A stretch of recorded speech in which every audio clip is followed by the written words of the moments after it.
Good evening, everybody, and welcome to another episode of the Student First, Athlete Second IG Live. We're very excited to have you joining in. We have our special guest, Curtis Conway, is going to be joining us today. I see he just hopped on, so as soon as I could get him on, we will be having him hop on. So, looks like he's ready to go.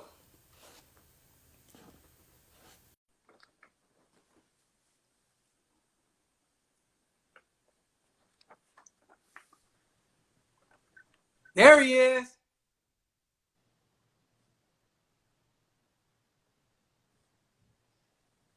There he is. Can you hear me? Yeah, let me turn it up a little bit. Okay. There you go. Man, I appreciate you, man. How you doing out there? Doing good, man. How are you? I'm doing well, man. I told you about that rain. There ain't no more rain out here in LA. It came and gone. Yeah, it came out here. Oh, really? You sent it this way. Well, man, I appreciate your time, man. I'm going to go ahead and get started with the introduction and the promo. So we're going to get started in just a minute. Welcome, everybody, to the Student First, Athlete Second IG Live. I'm your host, David Watts, and, this is a weekly thing. Our goal at David Watts Consulting is to help inform, help inspire, and help motivate young student athletes. We want to be able to tell stories about success, about failure, about tenacity, about resilience, work ethic, you name it. We want to be able to share it with the young people as well as parents, school administrators, and things of that nature. So I wanted to read my introduction of our special guest, Mr. Curtis Conway. So I made this introduction, and here we go. Our featured guest was born and raised in Southern California. Attended Hawthorne High School in Hawthorne, California, where he was a decorated student athlete. After earning All-American honors in both football and track and field, he would later attend the University of Southern California.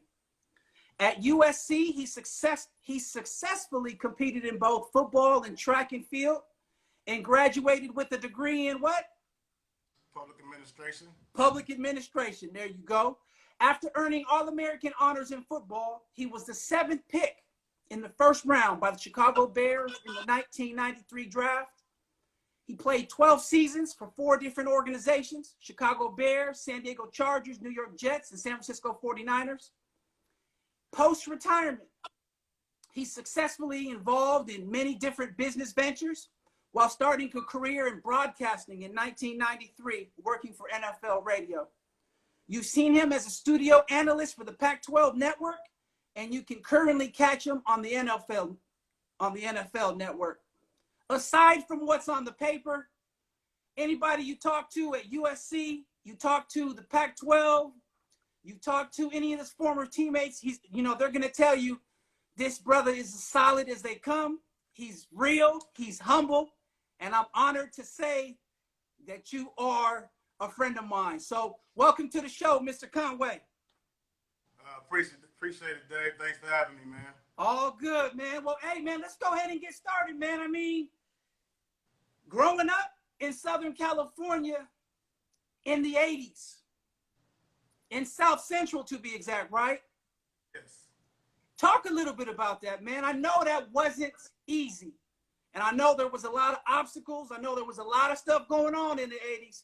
Talk a little bit about growing up in that area and some of the things that you had to steer from and what kept you on the straight and narrow.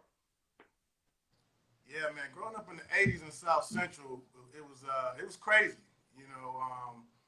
That's when Bloods and Crips was at an all-time high. What I mean by that is, at that point, man, you couldn't even wear a color without being associated with a gang. And when I mean a color, I'm not just talking about blue and red. I'm talking about green, talking about brown, talking about burgundy. The rainbow had association with just about every gang in LA, man. So no matter what you wore, if you was in the wrong neighborhood or you was around a group of guys that didn't know you, you're gonna get asked, where you from. Mm-hmm. And like Kendrick Lamar said in one of his songs, okay, where your grandma live? You ain't gonna say where you from, where you live. Okay, where your grandma live? it was like that, man. And you had to know all the rules, man. Growing up in South Central, we had our own rules, man. And if you didn't know them, trust me, if you didn't answer the question right, everybody was gonna know that you wasn't from either that neighborhood or you wasn't from L.A. But it was tough, bro. Playing for Hawthorne, our uniforms was red, and so Whew. my first year, I lived in L.A.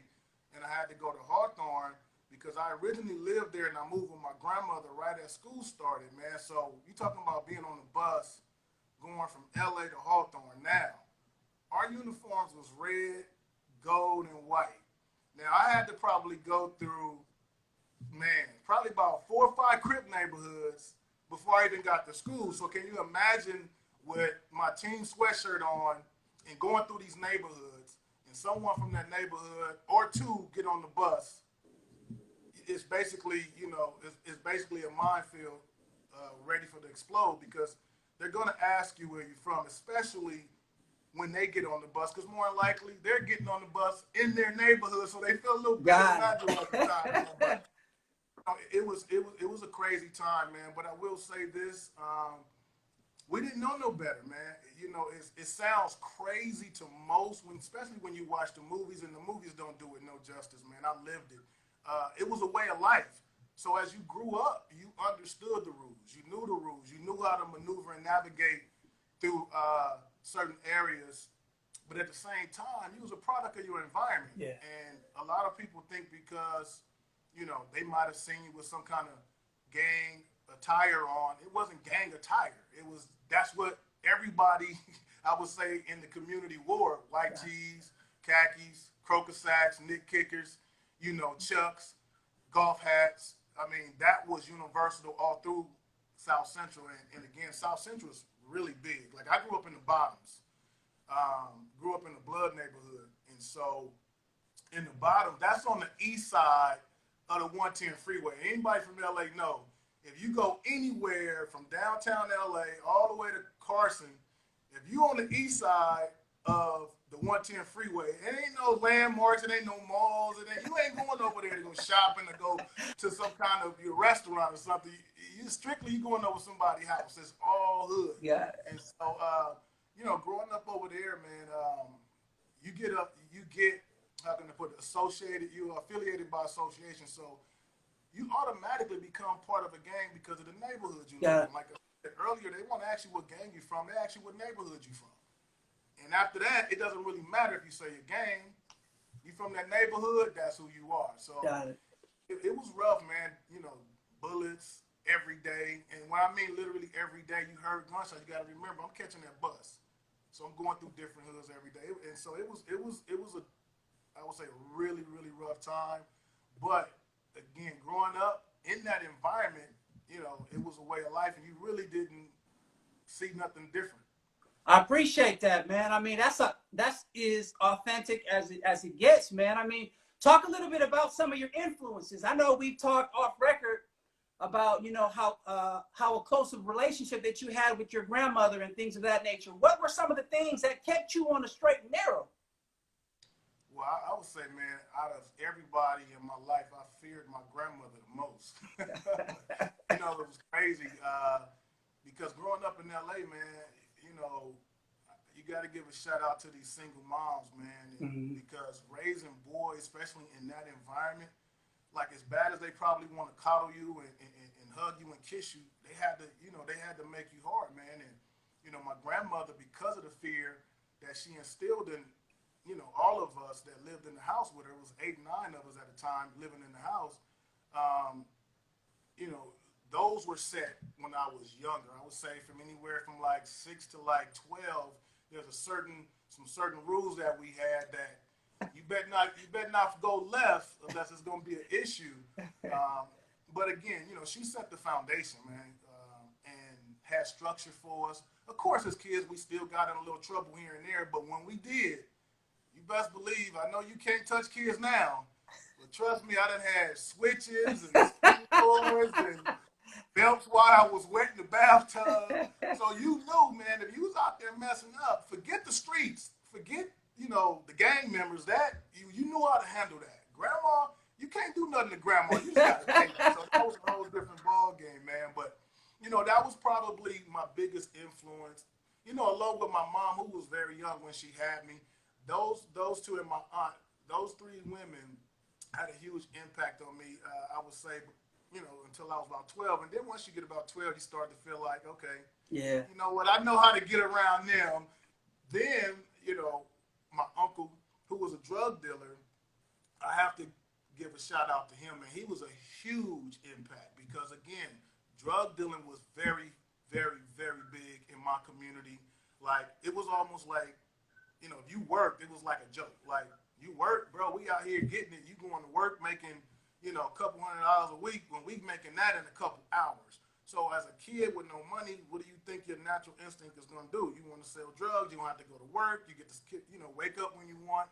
And so my uncle literally kept me from doing that. God. He made sure, I mean, he was doing his thing, but he made sure when I needed something, I had it.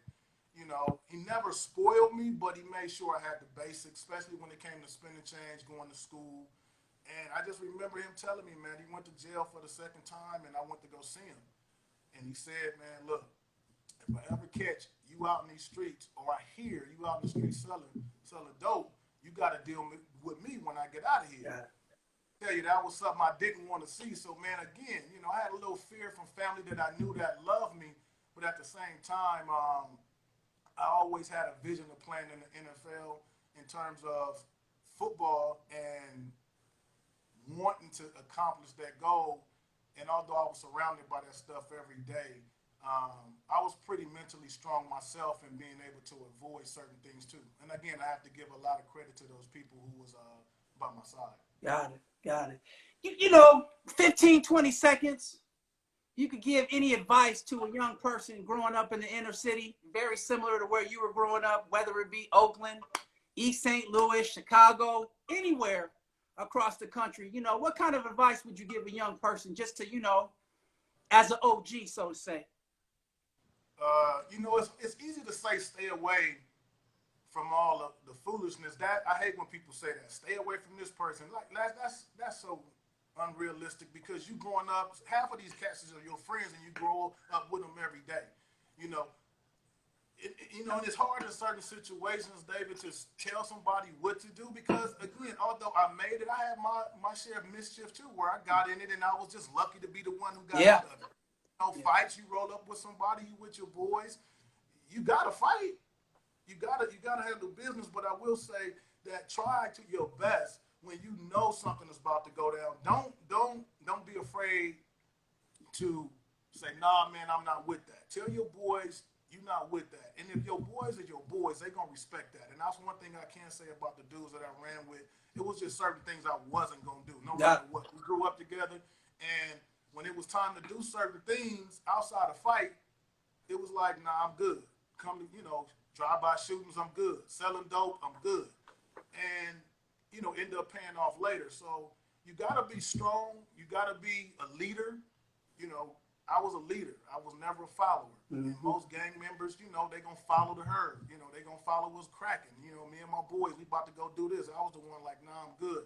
And don't think you a punk for not doing it because fast forward to when I made it to the pros, I remember having conversations with some of my homeboys, David, and they all said the same thing. Man, I wish I would have did what you were doing back when we was in these streets. Because once they got caught up in the dope game and making money, man, it was hard for them to turn back. Yeah. You know, once they was pulling licks and making money, it was hard for them to go backwards. Where I never got caught up in the money. So now I'm in the NFL, and all these guys were just as talented as I was. And that's what people don't understand, man. I can put a football team together in the hood that you never even seen before. I'm glad that you mentioned that. I'm glad that you mentioned that, man, because in every neighborhood, in every city, there's probably more cats that didn't make it that did. Yeah. Whether it was violence, whether it was grades, whether it was just bad decisions.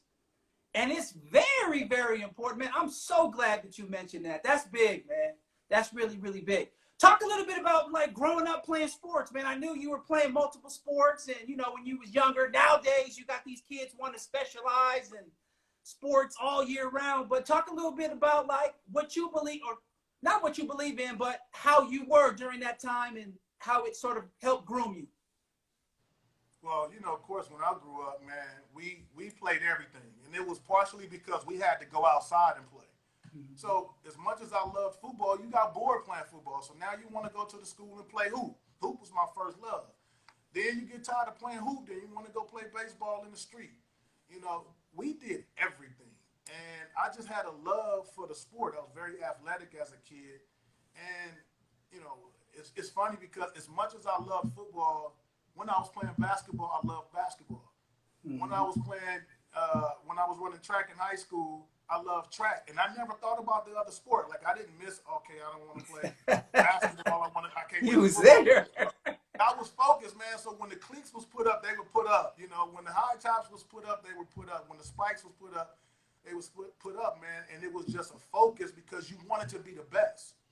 So people think you gotta train year round to be the best. I'm not on that train at all. I believe that every sport can help you out. And as much as I thought I was gonna be a point guard in the NBA, I ended up choosing football and track in high school because that was going to get me a lifestyle that I wanted to have in terms of, financially. So, it was tough, man. But having those options, and that's what I try to tell people: have options. How do you know you could be? I mean, you could be the next best whatever in another sport, but if you still so focused on one sport, then you could miss out. I was a 10-18 sprinter by the time I left college, 10-1-8. Of course, got drafted in the pros, and I was a hell of a basketball player. I didn't have a good enough handles to probably make it to the pros, but I definitely could have made it to college. So at that point, I had options. Whereas some of these kids today, they so stuck on one sport. If they're not getting highly recruited in one sport, then maybe the other sport you can get recruited, because that's what happened with me in track. I was getting highly recruited in both, but because I played football, I was also getting recruited for track. Got it. And if one didn't want me, if the other one still wanted me, it still would allow me to go to USC. So Got it. Yeah. definitely try to play multiple sports, man. Give yourself more options. No, that's big, man. I appreciate you sharing that, man. Man, I mean, I knew you who, but man, now you trying to get me thinking. You could have been in on them UNLV squads with Larry Johnson in them, man. Running, dang, with the run. Hey, running Rebels. Now, I might have been the 8th or 9th man on the bench, but I probably could have put the uniform on. I don't know if I would have gotten the game. But those boys was going. That was one of my favorite college basketball teams of all time. And UNLV teams was Stacey Augmon and the boys, Larry Johnson, and of course Georgetown with Pat and those guys. Yeah, man. That was when college basketball, where them cats stayed about three or 4 years, and you could really get into it. I ain't mad at them now. They getting their money. Do what you got to do. Just make sure you don't get taken advantage of with all that money you have. What kind of student were you at Hawthorne High School, man? Like, was it something that came easy? Was it something that you had to work with? Like, talk to us about that. It wasn't easy because I needed school to play football. Got it. So any football motivation was easy for me because of the final situation was getting on the football field. So it wasn't hard. Now, I did have subjects I didn't like. I will say that. Math definitely was one of my favorite subjects. I have a problem with making sure I was sitting down in class when the bell rung for that class. But I wouldn't say school was hard, man, because, I was always a pretty focused kid. I wasn't the greatest student, but I would say I was above average, B minus, C plus student overall. But again, man, I was in school, and I'm talking high school. I was sports motivated, bro. Like, I was literally sports motivated, and a lot of people don't know that who follow my career is I didn't pass the SAT on time my senior year, and I had to sit out a whole year. And back then, we didn't have prep SAT courses at our schools. You literally had to pay hundreds and hundreds of dollars for these prep SAT courses, which I couldn't afford. So I wasn't prepared for the test. coming out of high school, I mean, I failed that test 3 times before I passed it, and that's because of lack of preparation, not because I was dumb. Because when you look at my transcripts in school and you talk to my teachers, I mean, I did my thing, but not understanding that bias test, I mean, it led me down that road of failure 3 times, and I finally passed it. Well, 2 times, and I finally passed it on the third. Got it. Got it. Yeah, you told me about that story, man. It's so amazing to know that a test like the ACT or the SAT, with all the studies that will say that it's culturally biased, this, that, and the other, that it's still counted, for admissions. And it's just not right. Now, because of the pandemic, a lot of universities are making that test optional, which is a good thing. But just to know that that test has been a gatekeeper, especially for a lot of students of color, it doesn't sit well with me, doesn't sit well with a lot of people, because that doesn't determine how good of a college student you're going to be. I mean, at all, to be honest with you. I mean, there's so much of this test prep that people can do to prepare, and it's not equitable because not all these students have the money and the families have the money to pay for that. So, no, thank you for talking about that, man. Like, in light of that, you graduate, you're out, you don't get a chance to go to USC right away. Like, what were you doing? What was going on? Like, how did you stay focused? What was the game plan? Again, by that time, I'm 18 years old. I don't pass the SAT. And so, again, I pretty much had a solid foundation in terms of being a leader, understanding what was right from wrong, and really being able to bounce to my own beat. I mean, I was really doing my thing since I was 14. I kind of made my own decisions. So by that time, I was probably more mature than most 18-year-olds. So I got a job when all the rest of my buddies, was still doing their thing, making way more money. I was working construction down in Union Station, man. And I tell you what, that I really look at that as probably the best year of my life in terms of a push. Yeah. Got me to where I am because that was real work. And David, I was working with men 35, 40, 45 years old. We were making $500 a week. And this was hard labor. These men had to go home and feed families, pay bills. I'm 18 years old. All I had to do was help my grandmother with some bills. And the rest was in my pocket. And I could do whatever I wanted to do with it. And I just remember being at work one day, man, and I just said to myself, like, wow, like, these guys got to go home and they got to split this check up in so many different ways where I don't. And I never forget that weekend coming home and turning on and watching a college football game. And I'm not going to mention his name, but it was a guy playing as a freshman that I knew I was way better than. Mm-hmm. And I'm like, that's where I'm supposed to be. And at that point, man, I had already passed the SAT again. I passed the SAT because I passed it like right in September, but I had to still sit out the whole year. That was like a motivation of, man, I can't wait till I get on the field. So anything that crossed my path, I just kept that picture in my head. Next year, this time, I'm going to be on the field. Next year, this time, I'm going to be back in my rest haven, So football, man, like I said, a lot of people talk negative about the game, man. Football saved my life in so many ways. Yeah. Football is the reason why I have a degree on my wall. Football is the reason why the relationships that I developed while I was in college, while I was in the pros, and even after the pros, this game is the reason why I'm sitting here today talking to you, man. So I owe the game so much because I loved it so much, and it was my motivator, man. It was my motivator. It was my therapy. It was my hobby. It was my job. It was everything to me, man. So it was pretty big, man. So football was that motivation to say, go get a job, don't sell dope, and then watching one college game, and that was the only game I watched that year that said this is where you're supposed to be. No, I heard that, man.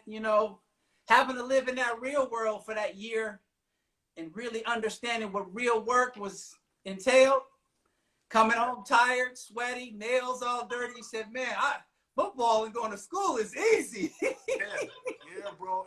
It definitely was easy, man. But, you got to remember something, Dave. A lot of kids and a lot of people realize things too late. I was very fortunate to be highly recruited. So there were schools still wanting me. Yeah.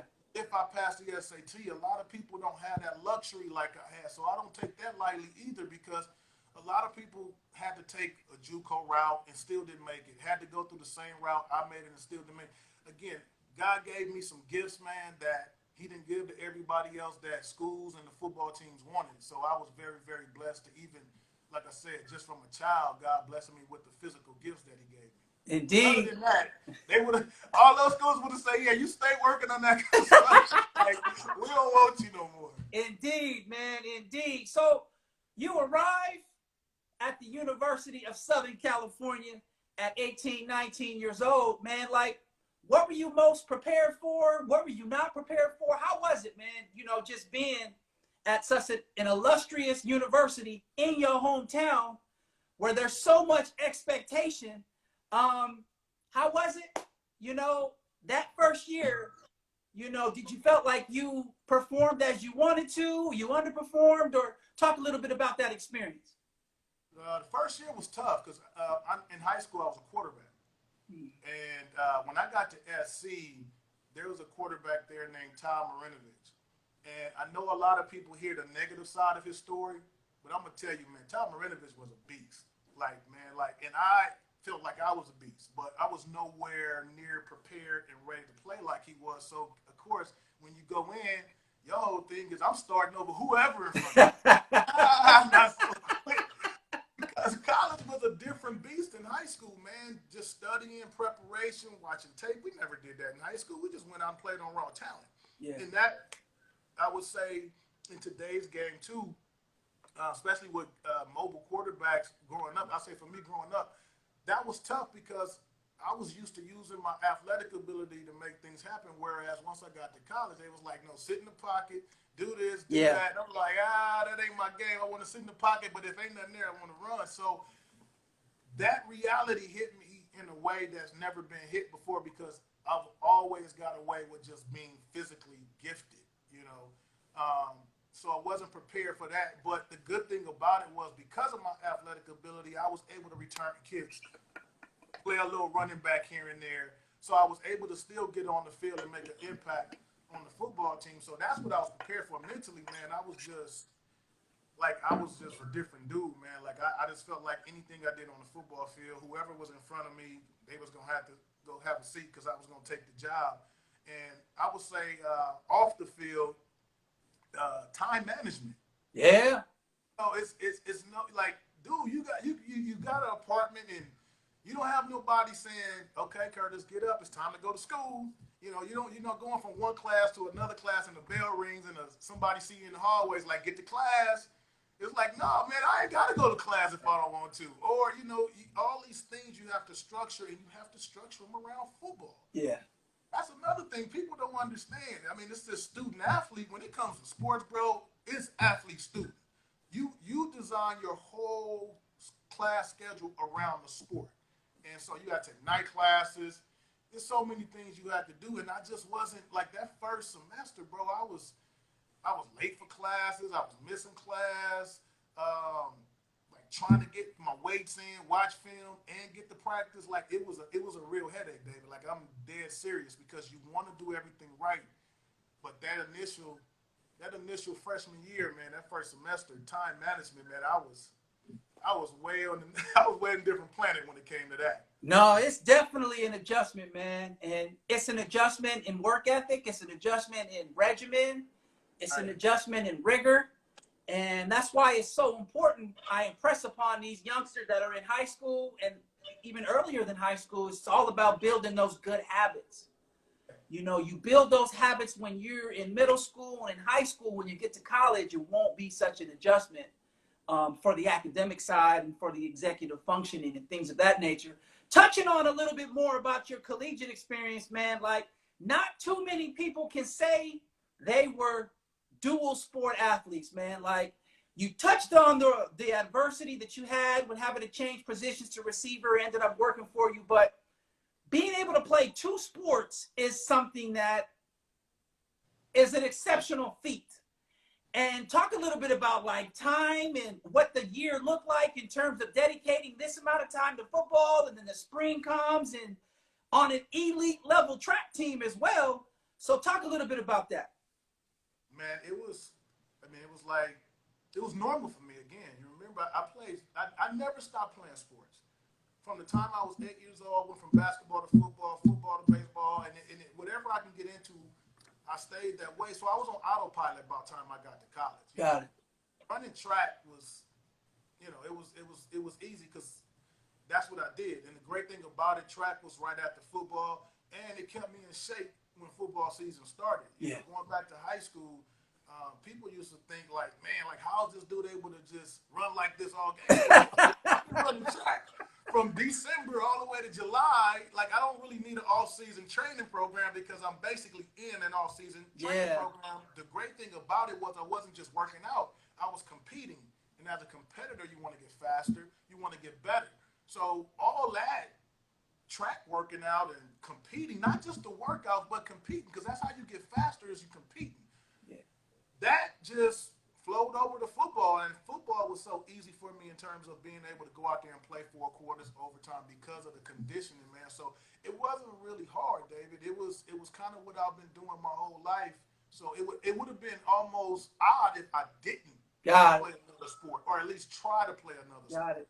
I would have tried out for lacrosse or something if I couldn't get on track. I wasn't gonna sit around when football season was over. Because idle time probably wouldn't have been good for you. Nah, not at all. Not at all. I had to stay active, man. No, that's big, man. That's big. Talk about your greatest moment as a Trojan, whatever it may be. It could be academic. It could be graduating. Talk about your greatest moment being affiliated with the University of Southern California. Graduating, getting my diploma. And it wasn't even for the degree. It was more so to show how biased that test was. Like I was like, I mean, you got to think about something, David. If I didn't have the motivation and love football that much to stay with that test, you got to remember I couldn't afford the test. Nobody was trying to prep me for the test, and I failed it 2 times. I could have gave up. Gave up, man. And it's because of an SAT, not because of my grades, because of a test. Just think about that. That test was the difference in me sitting here again. Because if I don't pass that test, I'm in the hood. I didn't know nothing else other than football in school. So I'm not in school because of that situation. So when I graduated, a lot of people don't know, I left early as a junior. And I played my true freshman year, I played my true sophomore year, and I declared eligible for the draft after football season my junior year, which means I was only there for 2.5 years. So I still had a long way to go. So my first 3 seasons with the Bears, in the spring, I was back at SC finishing up my degree. I didn't wait till I was retired. Like, literally, I kept going. So once I graduated, that was just to prove to anybody that says, oh, this kid can't come to college because he didn't pass this test. I'm living proof that that's bias, it's a lie, and some kids, don't have the wherewithal or the resources to prepare for college, to prepare for the test. I mean, I do things in the community, man, and I listen to parents who don't have a clue on what their kids need, not to mention the kid. So, I'm just living proof, and I did it for that reason, because I felt like there's a lot of kids like me, grew up the way I grew up, didn't have the resources, but because they didn't pass the test, they're going to be labeled a certain way. And now I'm sitting here, the same school who tore up my scholarship and said I couldn't do the work. Remember this, SC tore up my letter of intent. They tore it up because I didn't pass the SAT. They wasn't going to bring me in without it. Yeah. So think about it. If I gave up, there wouldn't have been no SC. So I took it upon myself to do that. Now that I get there, now I got to prove something. And I want to show you guys something. Yeah. And I end up getting my degree from the same school who said I couldn't do the work at your school. That's how I look at it. I don't look at, I graduated from college. I proved to that school that, you didn't want me there because I didn't pass the SAT. Because you could have Prop 48 me and brought me in, but you didn't want to do that. So now on top of that, I take the test, pass it, I get in, I do the work, never was ineligible, never got kicked out for grades, never got in trouble for grades.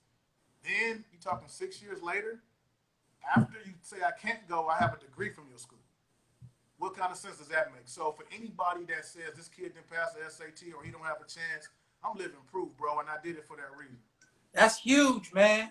Something tells me you were probably one of the very first people in your family to get a degree, first generation. There's a lot of young people out there hearing all kind of people in their ear talking about why you're not good enough, why you're not smart enough, how you don't have enough money. Like, you got to get it done.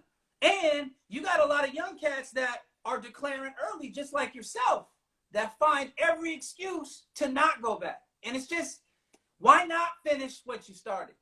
Right. For not only for you, but as being an example to the generations, to your children, to the folks coming after you. That's big, man. When you told me that story a while back, man, I was like, man, this cat right here is about principle. And it wasn't just about competing on the field. It wasn't just about having a chip on your shoulder on the field. That carried over into the classroom. I'm sure it carried over into your personal life. And that's big. That's what they call a healthy chip in the business. A healthy chip. A healthy chip. At the time, I was a Tasmanian devil at that time. I was proving everybody wrong. Trying to. What type of advice, man, would you give a current student athlete that's in college right now, man, where it's like whether they're going pro or not, to be able to compete on both ends?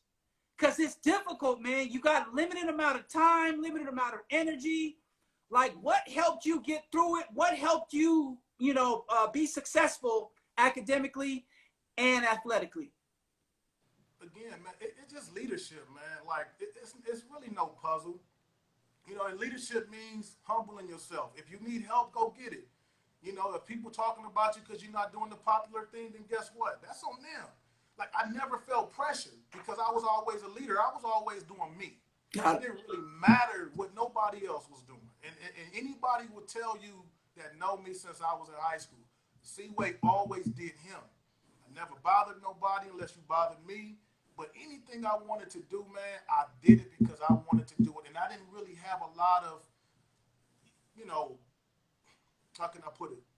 Of course, you had peer pressure, but I never looked at it that way because as soon as you tell me to do something that I didn't think was on the line of what I was trying to get done, then it was an easy, nah, I'm good. Got it. Oh, you this, you that. Okay, well, yeah, exactly. That is who I am. Because some people, they don't like to be the oddball. They want to be with the popular crowd. They want to do this. They want to do that. Bro, again, you got to remember, too, I was in the street since I was 14, kind of doing my thing.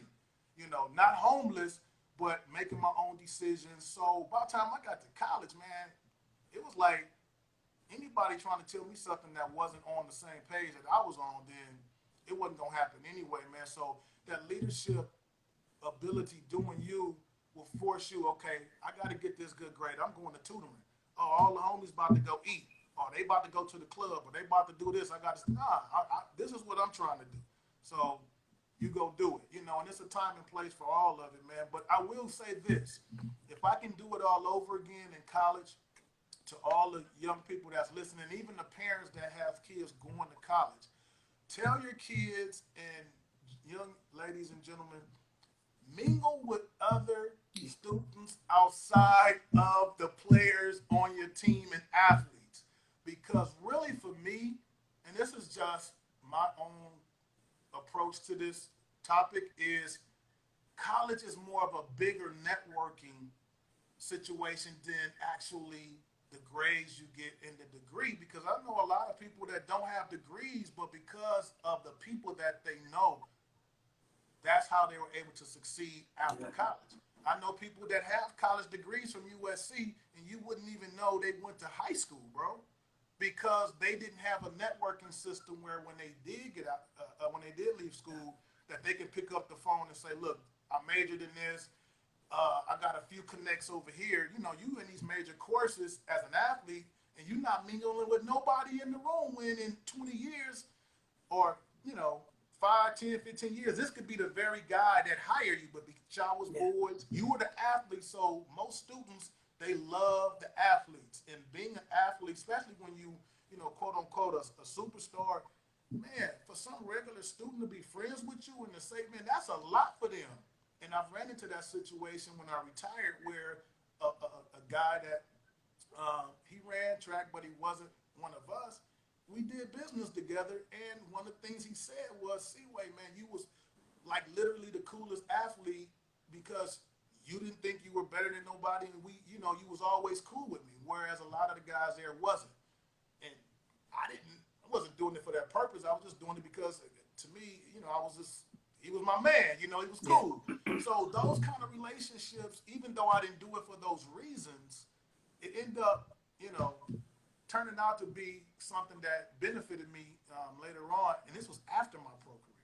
Man, thank you for mentioning that, man, because it's always one of my things to, you know, hit these young cats like, if you're only friends with the people that you're playing with, you're wasting your time. And especially at a university like Southern California, where they're known for their alumni network. Like, they say it all the time, you know, you were Bruin for 4 years, but you a Trojan for life. Like, there's a reason why they say that.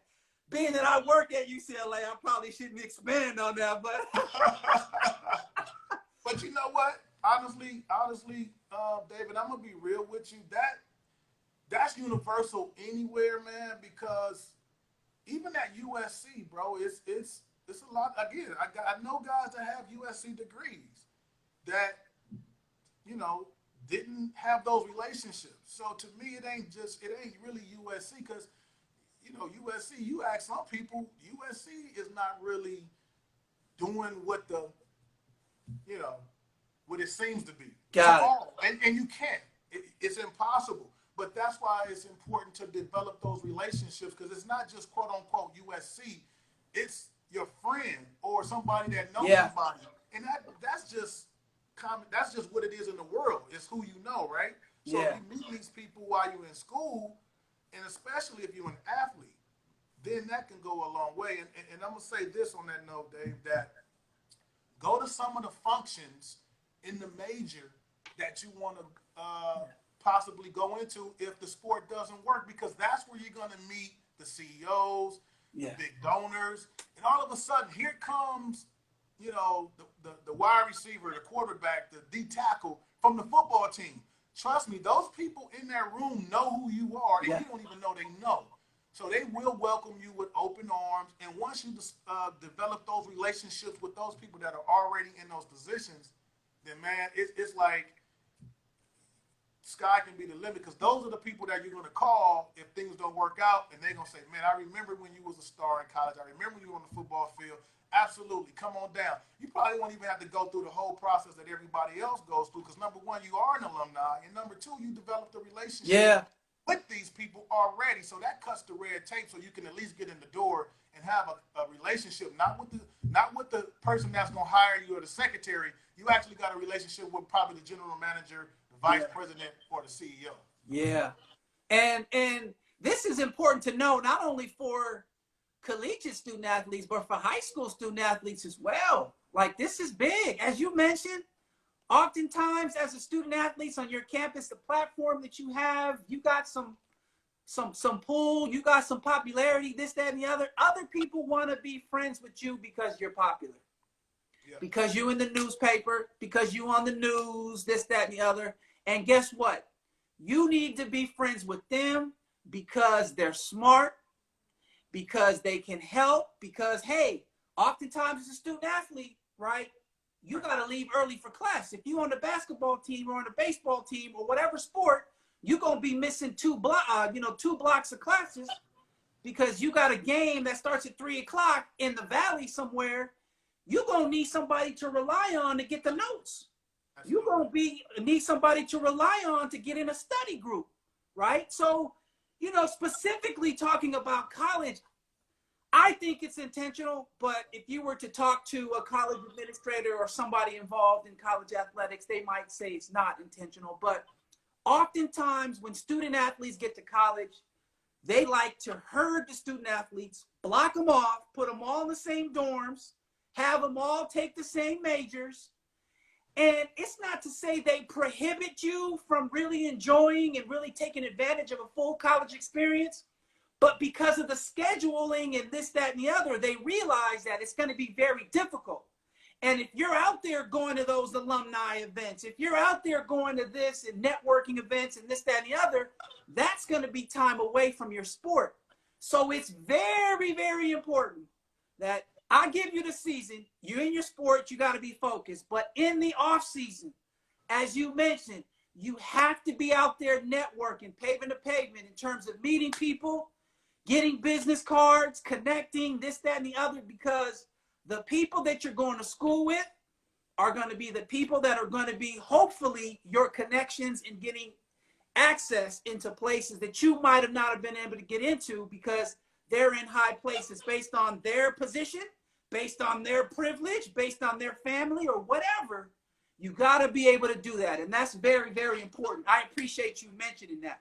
I appreciate you mentioning that. Moving on to your NFL experience, man, there's a whole long list of accomplishments and this, that, and the other. I'm not really going to focus on everything because we know that that's not what this is all about. But, you know, what would be for you your greatest regret of your NFL career? Man, you know, one thing I say, and this sounds crazy, so I'm going to have to explain it, is taking care of myself, taking care of my body. Dave, I worked my butt off. Anybody tell you wasn't going to outwork me, but it was the things that you had to do off the field. You hear guys now how they eat right and they're getting their sleep and they're doing all the necessary things for their internal organs and their bodies to be able to recover. A lot of that wasn't around when I was playing, and the little that was around, I wasn't doing it. Like, I literally used to, like, you know, the locker room, you already know what the locker room is like. It's, you know, it's, if you have thin skin, you can't make it. I don't care how talented you are. So we used to talk about each other, and I used to always get on the older vets about getting massages when I was a youngster, because I can go to practice and I can practice all day and just walk off the field and like nothing. These guys would be in there getting massages and taking care of their body, getting in the ice tub. And so I used to laugh at them like, oh, y'all old. And, I mean, mind you, in football years, you know, 28, 29, if you've been playing for 7, 8 years, your body start to break down. Yeah. So that's considered old. Man, I hit about 26, 27, and it wasn't no more just walking off the field. No more. It's like, wait a minute, I got a strained hamstring, I got this and I got that. And, you know, I say that because when I was in Chicago, I only had one major injury. I broke my collarbone. That set me out for like 8 weeks and a high ankle sprain. But everything else was like little muscle tears and strains. And as a receiver, especially playing on wet surface in Chicago, you know, any kind of twinge slows your game down and it affects the way you play. And part of that was because I ran my body in the ground and didn't do the necessary things off the field to take care of it. So if I had any regret football-wise on the field, that was definitely it. Just not, you know, not eating the proper foods and not doing the things for my body to take care of it. That's big. I mean, that's probably the least focused thing is nutrition and taking sleep, right? Yep. I mean, you know, I think we've talked about this before in side conversations, but you get on social media and nowadays it's all about the grind, right?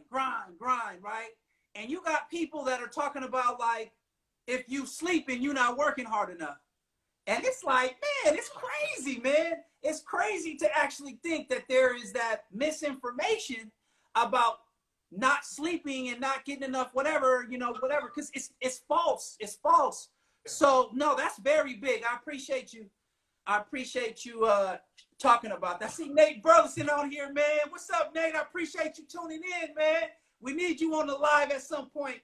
Talk about student athlete advocacy. So I appreciate you, man. Hope all is well. Hope all is well. Huh? That Nate B? Yeah. My man, he doing his thing. That's another good example right there, bro. He doing his thing. Absolutely. Shout out to my boy Nate.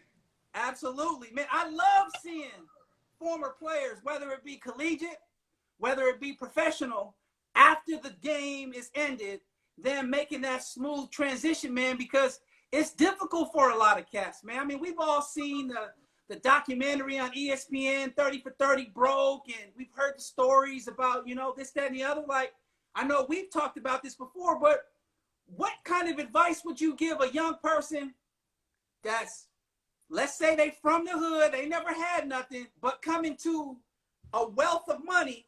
Like, what type of advice would you give them? More specific advice than just save, but, you know, for a young person to really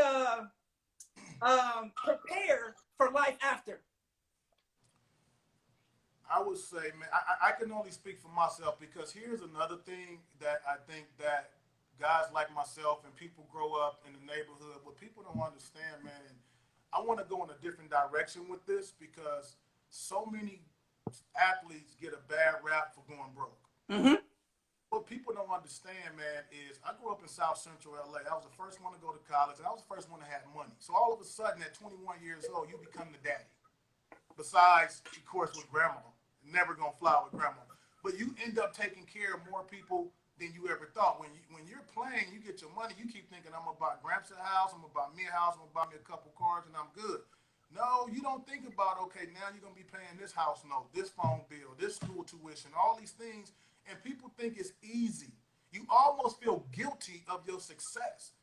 And I would say, if I had to say anything, don't feel guilty, but it's hard to say, David, because you're talking about someone who, especially 20, I'm going to say 21 to 24, like, you still not really away from that element yet. You still kind of, when you get your money, you play your season, you're going back on the off season and you're around that environment. And I remember one day I was in the hood in my second year playing for the Bears. And me and all my homeboys, I was probably in a group that I probably shouldn't have been in. But these were my friends, bro. So I was never going to say, oh, I'm in the league, I can't kick it no more. Even though if something would have happened, 99.9% of the people in the world are like, that's stupid. Why you keep hanging out with the same people? No, it may be stupid to you, but it's a natural thing. You're just not going to alienate, stop hanging with your boys. But I remember going home one day, and as I got out of the hood and closer to my house, the neighborhoods got better and better and better and better. And I just said to myself, wow, I get to leave all that to come to this. Big house, no gunshots, clean house, no rats, no roaches, no dirt, no drug addicts, no gangbangers, no none of that. But every single person that I associate myself with and love and I grew up with, they're still in that. Yeah. So when they need help, bro, you think about those times where you didn't have shoes, or grandma sent you down to Miss Smith out to get two slices of bread because you wanted to make a sandwich because y'all didn't have bread.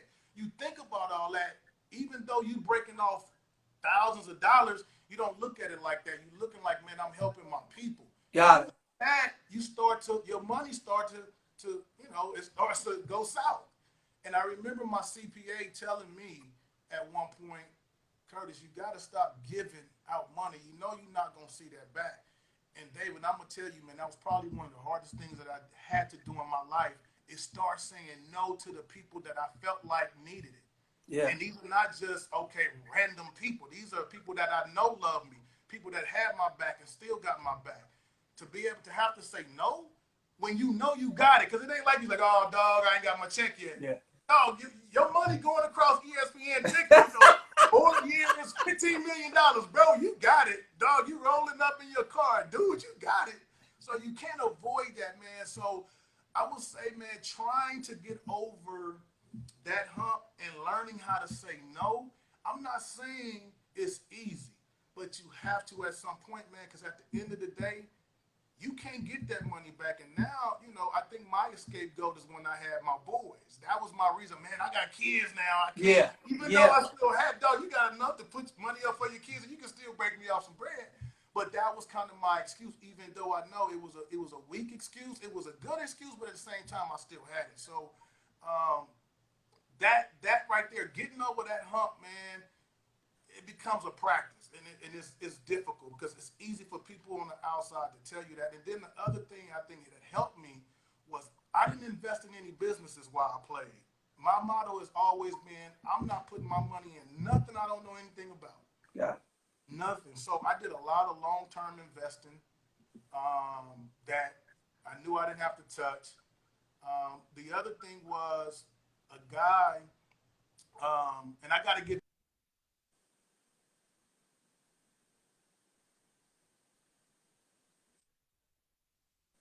your CPA, learn as much as you can from him. That way you can manage your own money, or at least manage what he's doing with your money. And so I always was learning from my CPA, my accountants, and they was always teaching me what they were doing. I wasn't doing anything big. It was just, okay, why are we picking this mutual fund? Why are we picking this stuff? Yeah. Why are we putting this money here? I was getting educated and again, I can't say I was the smartest. I got advised, and I did that. And the reason why I didn't go broke because I said to myself, I'm not going back to the neighborhood. You Yeah. know, that was my thing. It was more out of fear. So people's like, oh man, you was smart with your money. No, I'm just gonna keep it real, bro. I was scared. I Mm. didn't want to go broke. So a lot of things that I did, man, was very conservative. I did have my share of cars after my second contract, and I played 12 years, David. I didn't buy my first, I would say, big house until my 10th season. That was going into my third contract. So I had already saved so much money to where when I got time to pay for my dream house, I had enough money to pay it off. My kids had their stuff. Everything was where it was needed to be before I actually really splurged and bought that big house for me. Not for my mom and everybody else, but that house I wanted for me. God. Waited. So I would say, man, long term, don't invest your money in something that you don't have no knowledge in, bro. Because everybody, you become a bank, bro. You become Yeah. a bank. Yeah. Everybody's looking at you as a money bag, dog. Invest in this, do this for the hood, man. Again, my homies was into music. Everybody wanted to start a rap label, bro. I like rap, but I don't know nothing about the business, so I'm not about to put a dollar Yeah. into trying to build a studio in that whole game. Yeah. Man, it's crazy, man. Everybody want to start a label. Everybody want to open a restaurant. Right. It's crazy, man. Restaurant failures, it's like 8 out of 10 restaurants fail. You know what I'm Right. saying? It's just like, I don't know, man. It's just a very interesting, and I appreciate you sharing that other side of the story because that's the side that a lot of people don't think of in terms of supporting your family and saying no. That's really big, man. That's really big. Dave, it's real because again, the biggest thing is most people not taking care. I was taking care of 4 households at one time, and I'm not just talking about giving $20, $30 a phone bill. I'm talking about paying a mortgage, paying taxes, property taxes. You're literally, that's your responsibility. So you're not just taking care of yourself, but most people will see you drive a car or you got a Bentley and say, oh man, or you got a chain on. The first thing they do is stereotype the young African American, but they don't realize, guess what? He's probably spending more money trying to take care of people Yeah. that don't have it. And when he goes broke, of course, those people can't give it back to you. And that's what people say all the time. Well, guess what? You know, where are they going to be when it's all gone? All that stuff is easy to say, and it's true, but it's hard to do, bro. And I just want everybody out there to understand a lot of these bros ain't going broke because they just spending money on crazy stuff. A lot of them are taking care more than just themselves, and they not going to tell the world, I'm taking care of 4 households. Because if you don't take care of those households, you know what you're going to get on the other side? Oh, he think he too good. He forgot about us. Blah, blah, blah. So you know what, man? You between the rock and the hard place, and most of the time, these young athletes have a good heart. They don't forget we don't forget where we come from, and so you want to give back, but it does come a time where you have to say, man, you know what? I gotta slow it down. But bro, I'm gonna tell you, I'm one of those dudes. I love the hood, man. I still love the hood, and you know, man, I wish everybody in the hood could make it out because there's a lot of brilliance in the hood that just don't have the resources Yeah. out, man. So whenever I had an opportunity to financially help somebody, it was like, man, look, I'm not trying to look for this back, bro. I'm trying to do what I can do to help you get to where I am so we all can eat. Got it. Hey, I can tell you love the hood because everybody from LA talking about how great you was. Hey, hey, man, you know what? Because, you know, I think the issue is too, man, and my wife is the same way, man. I think when people make it, other people treat you different and they say you change when really they starting to treat you different. Like, I never came off like that, bro. I always humble myself. I have a motto in life. Every single human being is special. We all are special. God gave us all gifts, bro. But you're not better than the next man, no matter how much money he got, no matter what career he got. But we have a tendency in this world to put celebrity on a pedestal. Bro, I was very blessed to be around celebrities. I'm talking about people that, you know, people look up to. They ain't no different than you. It's just their talents and their job afforded them this money and to be on TV. But we worship them like I never worshiped anybody. Got it. Ever. And nobody in this world should. You know, have pride in yourself. Figure out who you are, bro. Try to reach out to those resources. And, man, people that got it going on, man, let's not forget the homies. Let's not forget the hood. Let's not forget the less fortunate, man, because we all need a helping hand. Indeed, indeed. Transitioning into retirement, it seems like you were prepared. It seems like, in terms of you knew what you had planned, you saved your money, this, that, and the other. Talk a little bit about how getting into television came about in terms of the possibly the work and stuff that you were doing before before your career ended, that you had to do prep before you actually got started. Talk a little bit about that.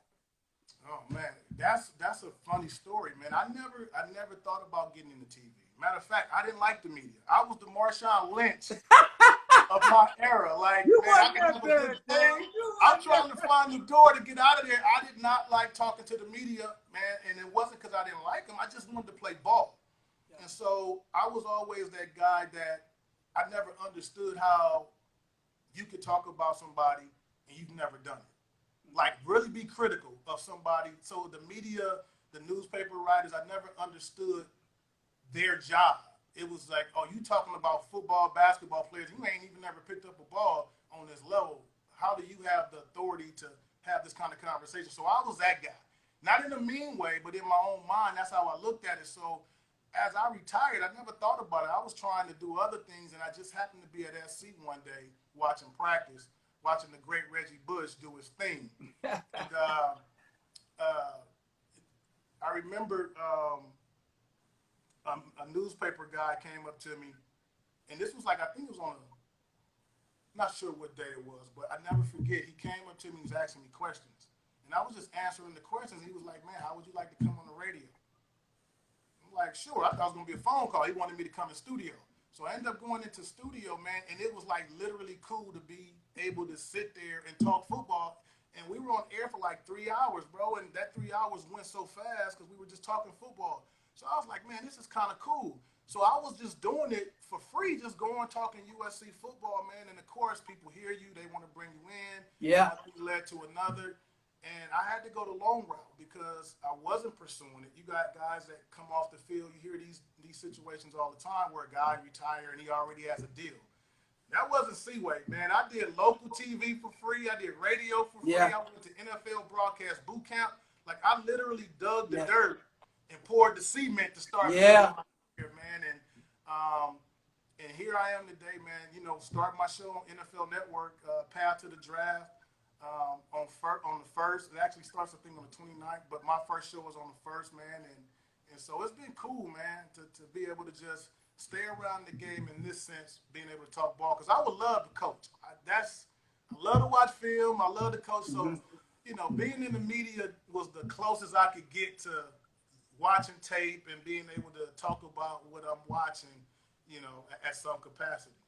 No, man, it's a it's it's a skill that a lot of people don't necessarily have, and it can be developed though. Getting comfortable in front of the camera. Like even for me doing these lives, man. When Relinda, my wife, a year ago was like, "You need to be doing lives," I was like, "Nah." Right. But it's one of those things to where I feel like whether it's you or anybody else that's been close to the game, where they're connected, it's like their stories are things that could resonate with people. And I think storytelling and having that gift is something that you have. And it's just, man, it's awesome just to see cats like yourself being able to transition and still stay in the game.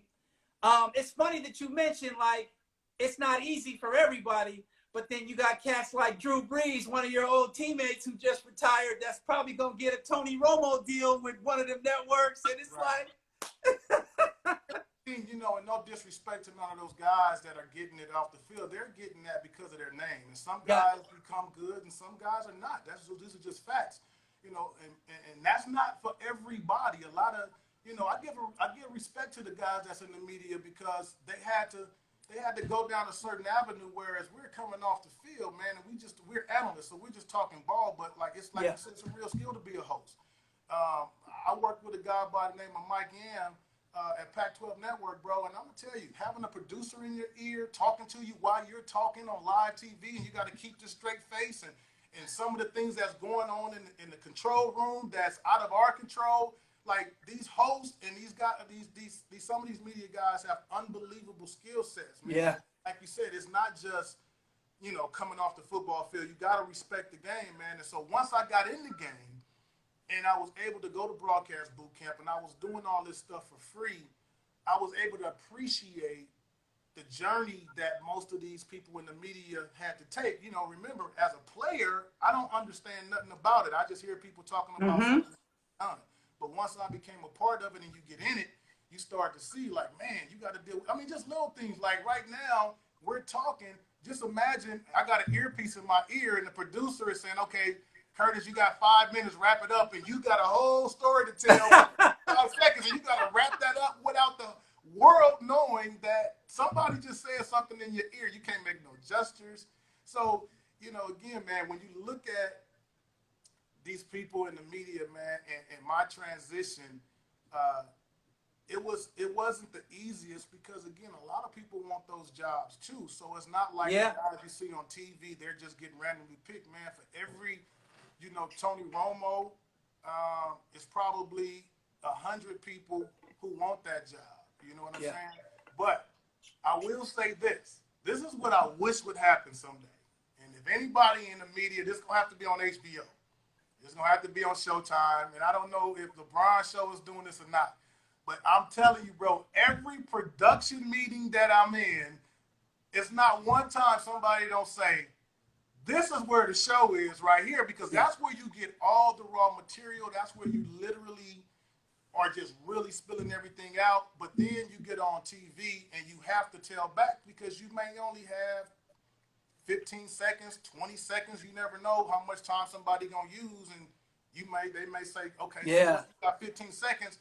You got to sum it up. But the rawness is in the production meeting. So I'm waiting for somebody to start a production meeting show because, man, I'm telling you, that's where you get the real. You get the real in the production meetings. A lot of times you can say stuff on TV, but the production meetings, man, everybody should be able to at least one time have access to one production meeting.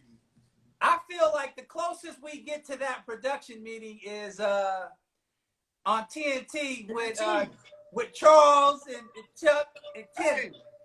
I'm going to tell you this. I love the NBA, man, but anybody that know me know I can't stay up. My wife will tell you this.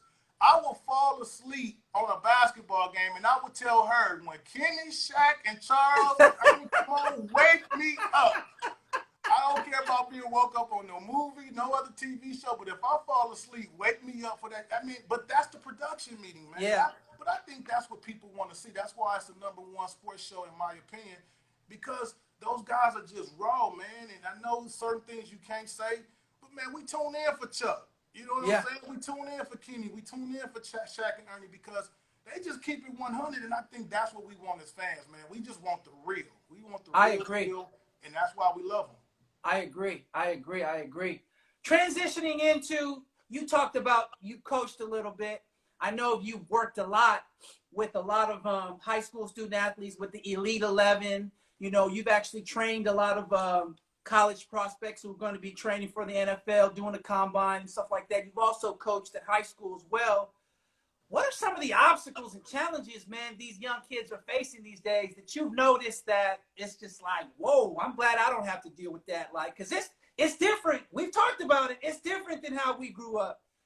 Talk a little bit about some of those challenges. 50,000 followers in the 10th grade. 100,000 followers in the 11th grade. Like, you've arrived already and you ain't getting a paycheck. So you can't talk to them. So somebody like myself, I tell players this all the time.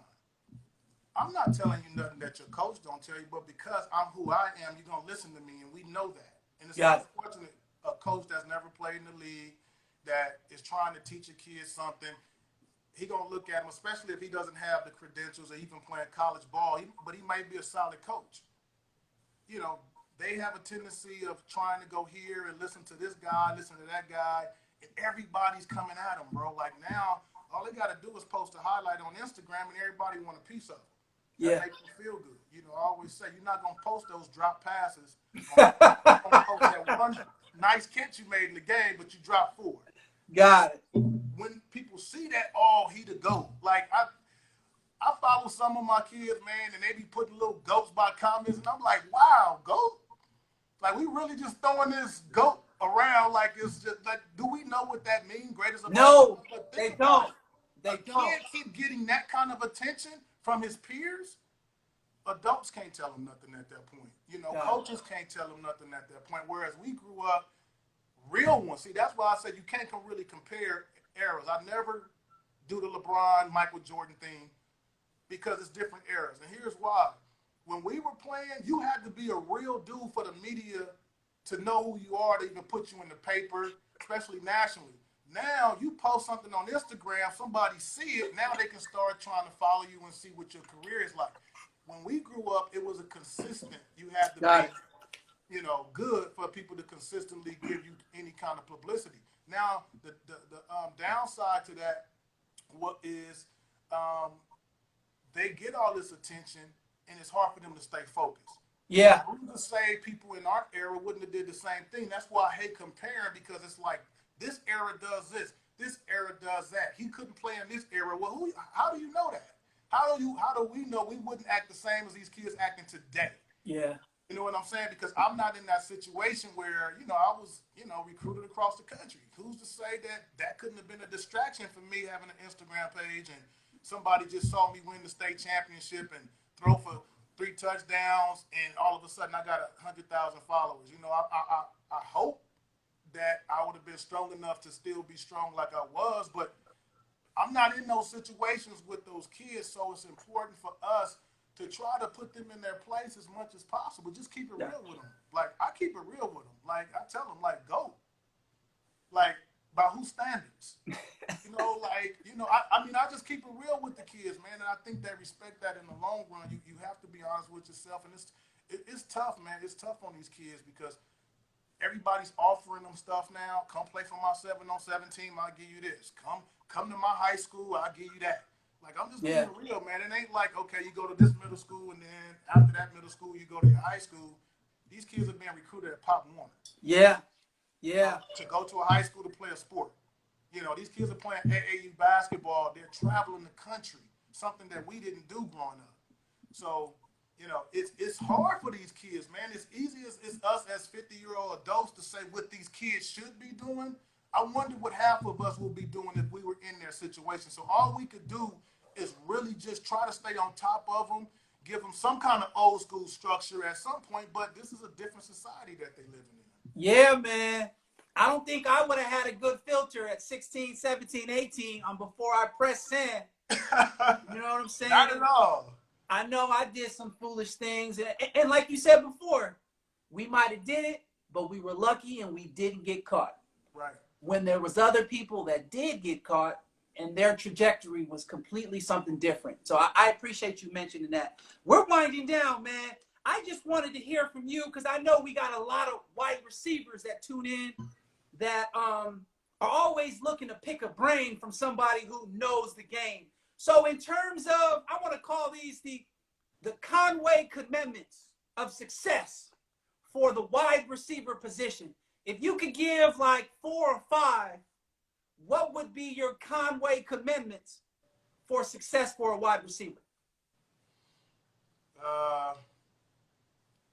And this is, you can train to get faster, but you can't just, everybody can't run 4.3 and 4.2. So I'm going to start with that. Speed right there puts fear in anybody. I don't care who's guarding you.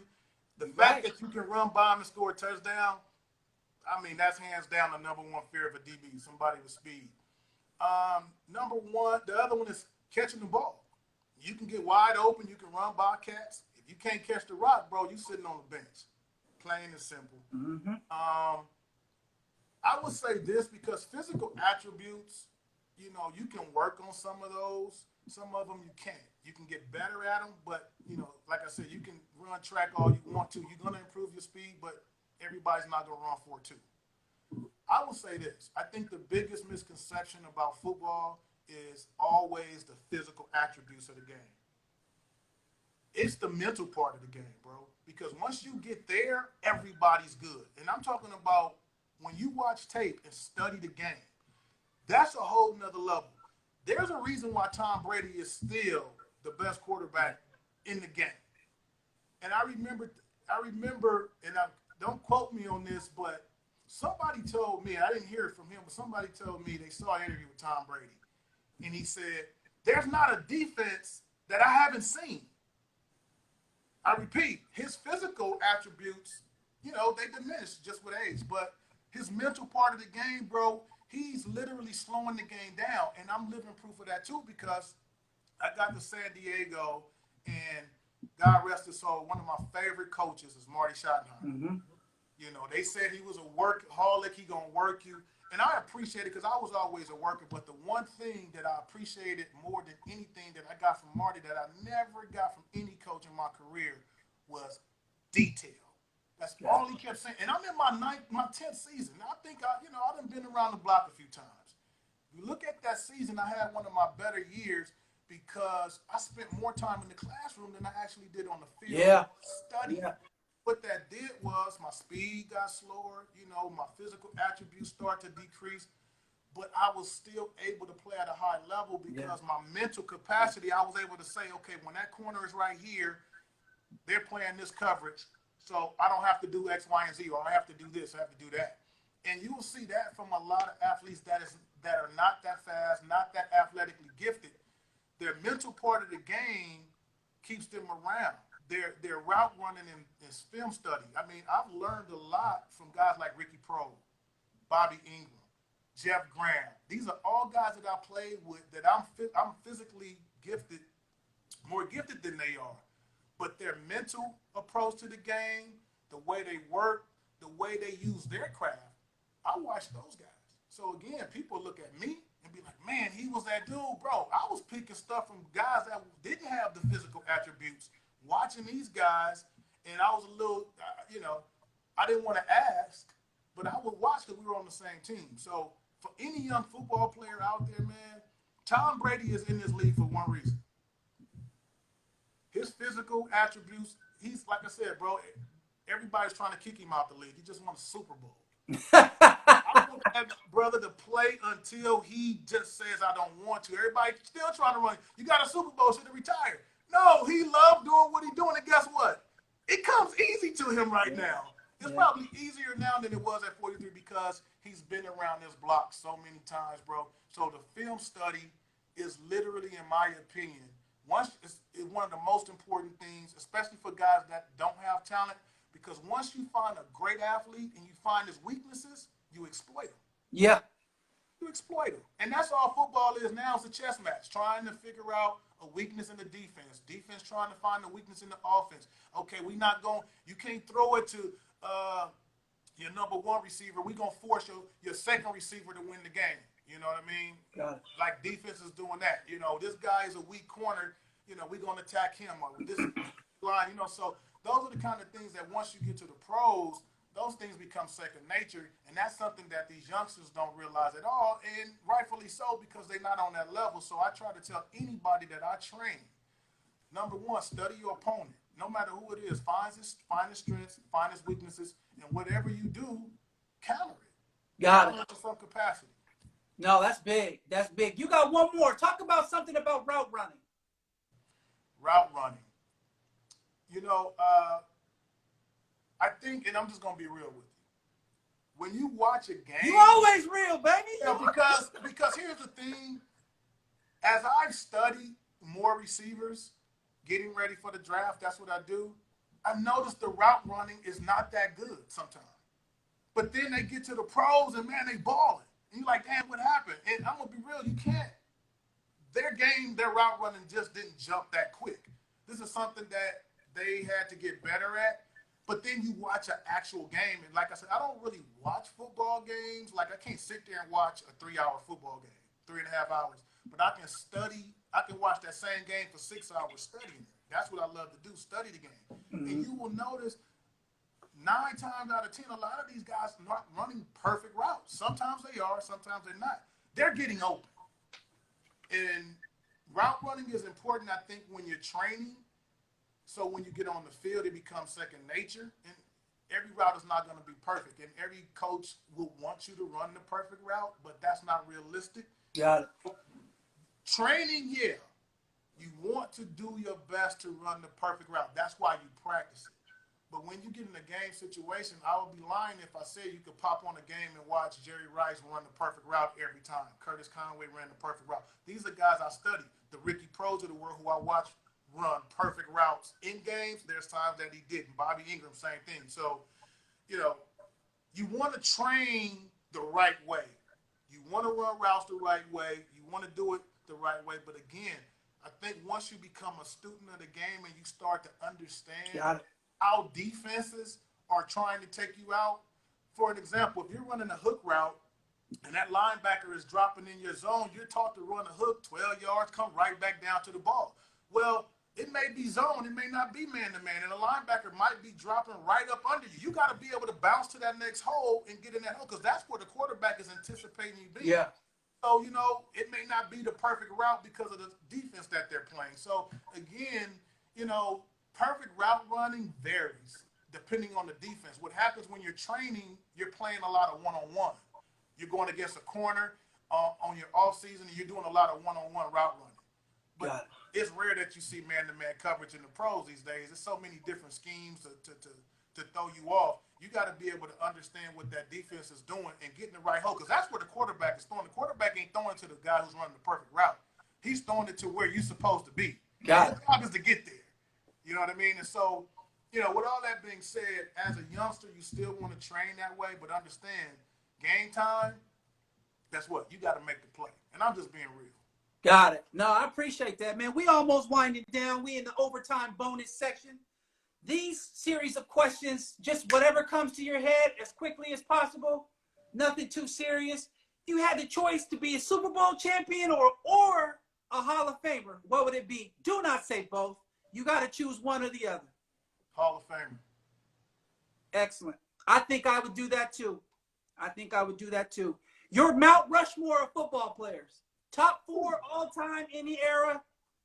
I know it's tough, but what would be your top? You can't do me like that. I only get you only get 4, man. Hey, I need a concert audience for that. No, if I had to give you 4 off the top, Tom Brady definitely, Barry Sanders, Jerry Rice, and my favorite athlete of all time, Deion Sanders. Hey, you can't go wrong with that. Yeah. You really can't go wrong with that right there. If you had to build a prototype wide receiver, which attributes would you take from which players? 3 attributes from 3 players. What would they be for the wide receiver position? Wow. I would have to go with Chad Johnson's feet. Yes.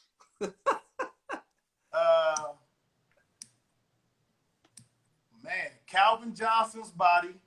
Got it. Randy Moss playmaking ability. Jerry Rice work ethic. My speed. Man. Am I missing anything else? Oh, man. Hey, in the mind of a quarterback. You understand Tom Brady's mind. I got to put his mind in the receiver because if you understand what the defense is doing, it make your job a lot easier. That's pretty damn good, man. That's pretty damn good. Man, what's your take on athlete social activism? I know in your time, it was probably less encouraged, but now these cats got a platform now, man. I mean, you know, so what's your take on it? Do you? I hate mentioning this, but anybody that's going to look me up going to realize that I'm the son-in-law of Muhammad Ali. And with Ali, it doesn't get any better than that. And I know it's a lot of people out here doing a lot of great things, stepping up. But I really love that. But I think that every athlete, especially from our community, man, should just stand up for what's right, bro. Like at the end of the day, we're not asking for anything other than what's right. It doesn't make sense to me that that's an issue with anybody. Just play ball. Wait a minute. When you get off the court, we have relatives that's still in the street getting shot. So when they say shut up and dribble, shut up and catch the ball, like wait a minute. When you turn off the TV and when after a game, I might walk in the locker room and got a phone call from somebody that's saying such just got killed or just got beat by the police. So you can't tell these athletes to be quiet, bro. These are a lot of these situations is personal to us. You know, I've personally been cracked with a billy club before, just because they can get away with it, knowing that we wasn't gonna call the police, and if we did, who were they gonna believe? Yeah. Police. These things are real, man. So when people tell these young guys to stop it, no, keep doing it, because all you're saying is we want equality, we want justice, we want what's right. You know, and these guys are just righteous dudes. Now we'll say it ain't for everybody. And we need to stop in the public thinking because somebody's a superstar that they need to step up and use their platform, because everybody ain't built for it. Everybody don't have the mentality for it. 90% of these dudes ain't willing to lose their money for it. That's the one problem I have, not only with athletes, but entertainers. They too scared to lose their money. And I'm like, wait a minute, bro. Like, if you don't work another day in your life, you set. There's a lot of cats that's like that, that's not speaking up. You know, people looking at what LeBron is doing, he's doing an amazing job. But Cap is kind of a forgotten figure right now. Yeah. You know what I'm saying? This dude literally lost. He lost his job for the cause. Yeah. I believe in this time, for the most part, everybody, especially this new generation, all races, because that's what's happening. Is this younger generation are starting to see that things that were happening in the past that people got away with, they're looking at it like, wait a minute, no matter what kind of family they're coming from, they're looking at it like something not right here. So, yeah, right now it's easy to step up and how you use your platform, and I think everybody should do it, because what are we fighting for? Just natural human rights, bro. Like, this ain't, everybody not fighting for something crazy, just natural human rights. So I love what these young people are doing, man, using their platform. But for the ones that are afraid to use their platform because they scared to lose money, like, man, it's insane to me, because, again, I go back, everybody's not built for this. So, again, I don't want to put too much pressure on them. But my father-in-law stood up for the cause when black men was, forget told to shut up, something was going to happen to you. Yeah. He was in the prime of his career, man. The prime. This wasn't after his career when he was more mature. This was a young man in his 20s, in the prime of his career. He lost a couple years in his prime for the people. And it wasn't just African Americans. You got to remember, he didn't want to go to the war. So that wasn't even about African Americans at that point. It was about something else. It was about just human rights. This is not right, so I'm not doing it. He could have easily took the high road. He was a champ, and a lot of people was telling him to take the high road. He decided to do it, sacrifice his life. Again, I'm not telling people to do it because everybody's not built like him. That's why he is the GOAT. That's why I can't call anyone GOAT. You know, Tom Brady, Michael Jordan. It's only one GOAT in my life, and that's in my world, and that's the real GOAT, Muhammad Ali. He called himself that. He lived up to it in the ring. He lived up to it off the field. And this was before he became this world figure. You know what I'm saying? So with that being said, I love what the people that are out there on the front line, the LeBron James of the world, doing an amazing job, bringing attention. You know, they're doing an amazing job, but I think we got to keep it going, and we gotta still be on the front line, man, because at the end of the day, it's not gonna stop. It's not gonna stop until we continue to do it. But I really believe, man, just like my grandmother didn't see certain things that we saw, I always tell people this about generational wealth too. You know, there's a lot of things our parents didn't know that we know. Now it's our job to teach the kids, and the kids gonna teach our grandkids, the grandkids, and so on. So I think this generation, man, because of social media, they're pushing this. They're gonna push this thing, man, and we may not be around to see it. Just like my great-grandmother wasn't around to see a black president, I do believe that the natural spirit of God that's in the souls of righteous people, and that's not just black, but every race, black, white, Asian, you know, Hispanic, you name it. there's a godly soul in everybody, and to me, it's not race more so than it's an evilness versus good. And the good, we got to step up, be strong, tell evil no when it's time, and regardless to what the situation is, and that goes for all races, man. This is not just a black-white thing; it's all races, and that's how I look at humanity. It's about that God spirit, because there are some evil people out here that would do certain things to get ahead in life for money. They would do evil things, and you got a lot of people that turn down things and won't do things for the money. So you got to have those guys, which I think there's more people like that. It's more good people than there is bad, and I think when you're starting to see that with this new generation of kids that's coming up saying, no, this just ain't right, and because of we're standing on the shoulders of the Marcus Garveys, the Martin Luther Kings, the Malcolm X's, the JFKs, all these people, they went through it. They went to training camp, bro. They was in training camp. Now we're in the season at practice. It's still hard, but it ain't nothing like what Muhammad and those people went to. So we always got to keep that in mind when we start giving a little too much credit to this generation, because remember, the generations before us, they were the one who really had the ultimate sacrifice, whereas we got to continue it and build on it. And I think this younger generation is doing that. Absolutely, man. Shout out to Coach G. Coach G just typed in the chat. He said, on the shoulders. Coach G, bro. Shout out Coach G out there in Calabasas, man. I mean, it's what you said is right on point, man. It's just like, you don't necessarily have to be the LeBron, to be out there, to be standing on something, that's important to you. Just hearing stories and reading about Craig Hodges and reading about Mahmoud Abdul Rauf and Paul Robeson and Kurt Flood, and you go on and on about all these guys that were involved in sports that use their platform. They weren't all stars. Right.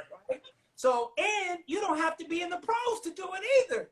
If you see something that's not equitable in your school, where it could be something about how certain kids are treated a certain way, or certain kids are forced to endure in a certain experience, your platform is something that's going to get you some attraction, get you some heat. And honestly, it's going to make people think highly of you, that you thought more than yourself to support other people. That's so, so big, man. I appreciate you talking about that. Last question. I know we've been on here for a minute. Let me add on to that. I think what's unfortunate in this society is we in the media play a huge part in that, because we always look to the stars, celebrities, to use their platform to do something. And unfortunately, again, this is why I don't worship another man. I don't. I just don't. I'm not built that way, and I can't say that for everybody. But because at the end of the day, the bottom line is this: what's right is right, and what's wrong is wrong. Why do we have to wait on Ali, LeBron, all these celebrities to say something? And unfortunately, we live in a world where that's what the media want to push. When a celebrity says something, then, okay, it's going to have some weight, like you said, because they have a bigger platform. But I'm going to tell you something, man. There's a lot of real people out here, including myself, can care less what a celebrity say, because people are living real everyday life. So the media, remember, the media is what we watch. And so we see that. And so the media puts these images out there. There's so many people in our communities, man, that nobody knows on the front line handling business in the street, in the hood, like ex-gang members. There's, just countless women and men that's trying to fight for what's right. And they want us to use our platform for them. But what we need to do, man, is stop putting Curtis Conway and LeBron and Layla Ali on a pedestal and look at the normal everyday people that every single day, like when I was a youngster, fighting this fight, bro, because 90% of us ain't fighting this fight. I ain't gonna say 90% of the ones that's got a little money now, we're not in the hood fighting that fight every day. So we always gotta be mindful of the people that's still in there. I never lose track of that, bro. I always think about the fight me and my mom had me at 15 years old, growing up without a father. Never said daddy a day in my life. What is that like? So that's why when I see kids, I don't charge for nothing, because I remember my mom not being able to afford nothing. My mom not having the resources, me not having it. So why do I need to change my mindset now? Because I have, oh man, you Curtis Conway, you can make some money on this camp. or you can make some money on this information. It ain't about making money, bro. It's about uplifting our people. And guess what? If I had to charge for my rate on anything I do, my people wouldn't be able to afford it. Yeah. How does that benefit me and my people? So that's why I always went back. I still go back. I try to keep it as real as possible. Reach out to me. I'm trying to give resources, man, because I never forget that there's people in our communities, just like my mom, just like me.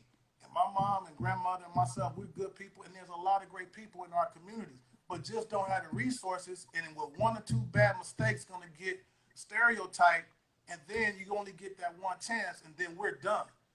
Yeah. I can't sleep at night being that, knowing that and not doing what I'm supposed to do. Now, I don't do a lot of stuff on social media because I'm not big on social media. I'm not this is about me. I do a lot of stuff, behind the scenes, and so do my wife. But however we can do it, man, we need to shine more light on the real people that's on the front line. That's Got it. Most of us is just spokespeople at this time, trying to bring awareness. But it's people that's on the ground right now, fighting every day, and nobody have a clue, and they won't get the credit. But the moment I get on and talk about it and donate a few dollars, it's like, oh my God, he's giving back to the community. Not like 99% of these people that's in it. These women and men that are in the community that's physically doing it every day, those are the ones who need to get the credit. Those are the ones we need to listen to and really listen to their ideas and what's going on, and not us, because they're the ones who's living it every day, just like I was living it back in the day. Agreed, man. I couldn't say it any better, man. I appreciate that. Last question. Last one, I promise. When it's all said and done, brother, when it's all said and done, how do you want people to remember Curtis Conway? He was a righteous man. He was a man of God. He loved humanity. He loved humanity like human beings. Don't matter what race you are to me. It don't. But Dave, I'm going to tell you one thing, bro. Man, I love my people, bro. I knew you was going to say that. I love my people, man. We do some crazy stuff, but I love us because that's who we are, man. I like literally, man, I love my people, bro. We are so unique, and we need to start respecting each other for our uniqueness, for us as number one as as humans, but man, just we're unique people, bro. And again, I love when I can go in the neighborhood and get, still see the real, man. Like you go in the hood, man, they gonna treat you a certain way, but at the same time, bro, don't get it twisted. Yeah. You know what I mean? So, the things that we do that a lot of coaches don't do, our women, oh man, our sisters, bro, ain't nothing like them. Ain't nothing like, to me, the most powerful human being on the earth is a black woman, man. A black woman. Three black women raised me, and man, I got a sister right now that, man, she treats me like a king, bro. And so, again, I love humanity. I want people to understand that. I love people, man. We all are unique, but not better than the next. But at the end of the day, man, when it comes to my people, I love them. With that being said, brother, man, I appreciate you, man. I appreciate you more than you know. Just who you are, how humble you are, how approachable you are, just us being able to develop a relationship over this past year and a half, 2 years. I promise you that we're going to come see you online in front of everybody. I give you my word. Hey, should I hold my breath? Hey, but Dave, also, man, I want to let you know this, bro, that at the end of the day, man, iron sharpens iron. And we're never too big, too old to learn. And I'm gonna tell you, man, you've given me so many resources to broaden my mind on a lot of issues, man. And from the bottom of my heart, I want to thank you, man, because you've sent me in directions that I probably wouldn't have went in to just get knowledge of certain things that I'm like, wow, that's really impacting my growth as a man and as a human being, bro. So again, that's why it's important that you never kill the messenger. You never think you're better than anybody, and you just stay humble and you be cool with everybody, man, because at the end of the day, we all in this together. And if I can learn something from a a 6-year-old, I'm gonna sit there and listen. And you Yeah. have been very instrumental in my growth, man. So again, while we right here and while I got you, man, I just want to thank you from the bottom of my heart for just being a friend, just sending me stuff. See, wait, check this out, and not treating me like I'm better than anybody. You know what I mean? Like when we chop it up, man, we talk like we've been together, you know, for 30 years. That's what I like. I just like realness, man. I like realness, and that's who you are.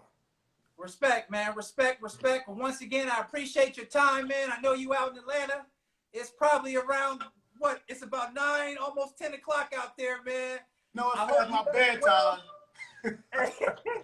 Send the family our best, and we coming soon, brother. We coming soon. Same here, man. All love. Tell the family we said hello and we miss you guys. All right, bro. You take care. Sir. All right. There you have it, folks. Mr. Curtis Conway. He came on and he dropped some knowledge. We really appreciate his time. USC Hall of Famer, 12-year NFL veteran. Just a good person, humanitarian for the things that he does for his family, his community. We really appreciate you turning in. We realized this was a long one. It was about an hour and 38 minutes. But like I said, this is the type of content that David Watts Consulting is putting out week in and week out. All right. Student first, athlete second, IG Live. Thank you all so much for tuning in. Please share. Got a special guest next week as well. But before you go, I want you to always remember, student first, athlete second.